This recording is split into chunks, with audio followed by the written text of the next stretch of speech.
हर खबर पर होगी आपकी पकड़। डाउनलोड कीजिए एबीपी लाइव ऐप। जहां हुई हिंसा वहां पहुंचा आपका अपना चैनल सबसे पहले एबीपी न्यूज। पिंकी राजपुरोहित ग्राउंड जीरो पर लगातार सुबह से अपडेट दे रही हैं। पिंकी, तस्वीरें भी दिखाते रहिए और जवाब भी दीजिएगा। जो सवाल हम उठा रहे हैं नमस्ते भारत में कि ये हिंसा संयोग थी या प्रयोग, क्या पुलिस की जांच भी इस दिशा में बढ़ रही है आगे? कुमकुम, सबसे पहले तो आपको ये बता दें कि सुबह से क्योंकि डीजे हल्ली पुलिस स्टेशन की तस्वीरें एबीपी न्यूज लगातार दिखा रहा था, अब आपको वो तस्वीरें दिखाते हैं जो कि कांग्रेस एमएलए अखंड श्रीनिवास मूर्ति के घर के बाहर की, जहां पर भी कुछ उसी तरह की तस्वीरें देखने को मिल रही है। बाकायदा गाड़ियों को पूरी तरह से उल्टा करके उन पे जो है आग लगा दी गई है। तो ये तस्वीरें आप देख रहे हैं कांग्रेस एमएलए के घर के बाहर की। सीधे तौर पर सवाल ये उठ रहा है कि आखिर इतनी बड़ी आगजनी हो कैसे गई, सवाल है। और साथ ही पुलिस भी इस पर जो है पूरी तरह से इन्वेस्टिगेशन करेगी।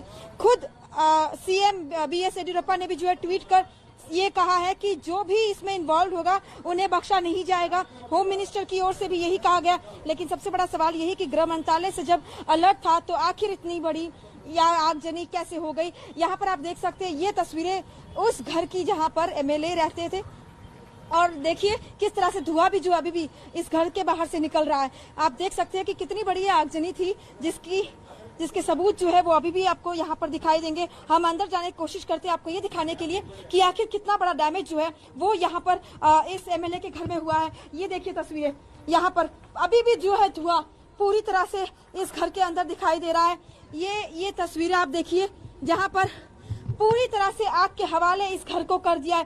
कल बड़ा मॉब जो सबसे पहले इसी एमएलए के घर के भीतर पहुंचता है, क्योंकि उनके जो नेफ्यू है उनका ये पोस्ट था फेसबुक पर जिसको लेकर काफी आपत्ति थी। और देखिए किस तरह से इस पूरे घर के भीतर जो है ये डैमेज देखा गया। पूरा घर जो है वो जल चुका है।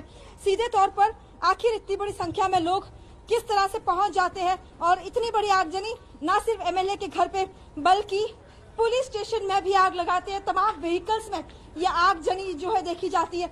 ये तस्वीरें देखिए, पूरी तरह से घर जो है, घर का हर एक हिस्सा जल चुका है। ये तस्वीरें एबीपी न्यूज आपको दिखा रहा है लगातार कि किस तरह से एक फेसबुक पोस्ट को लेकर इतनी ज्यादा हिंसा भड़क जाती है, जहां पर डैमेज ना सिर्फ एमएलए के घर पे बल्कि पुलिस स्टेशन को भी आग लगाने की कोशिश की जाती है। पुलिस स्टेशन का पूरा एक हिस्सा जो है वो जल जाता है। बाहर खड़ी तमाम पुलिस स्टेशन के भीतर की जो गाड़ियां थी उनमें भी आग लग जाती है। ये देखिए घर का एक भी हिस्सा जो है वो नहीं बचा है।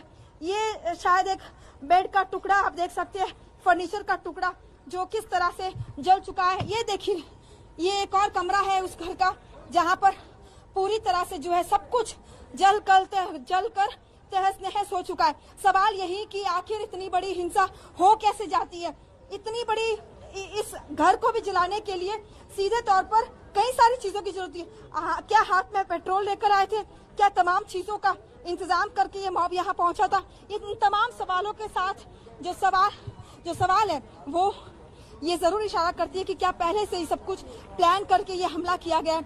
हालांकि ये जो है काम इन्वेस्टिगेशन पुलिस का है, लेकिन तस्वीरें तो कुछ इसी ओर इशारा कर रही है कि किस तरह से एक बड़ा डैमेज जो है वो इस आगजनी में हो जाता है। आईटी सिटी बेंगलुरु जो कि कर्नाटक की राजधानी है, अलर्ट के बावजूद स्टेट गवर्नमेंट से गृह मंत्रालय से जो है अलर्ट था, साथ ही जी केंद्रीय गृह मंत्रालय से भी अलर्ट था, लेकिन बावजूद उसके इतनी बड़ी संख्या में लोग पहुंच जाते हैं और इतना बड़ा ये जो आगजनी है वो देखी जाती है। प्राइवेट व्हीकल्स को आग लगा दी जाती है। जब पुलिस की वैन वहां पर पहुंचती है और भी एडिशनल फोर्स के साथ, तो उन गाड़ियों में भी आग लगा दी जाती है। 60 से अधिक पुलिसकर्मी घायल है। इस वक्त 110 से ज्यादा लोगों को गिरफ्तार कर दिया गया है। और देखकर लग रहा है तस्वीरों में कि ये पूरी सुनियोजित साजिश के तहत हमला किया गया था।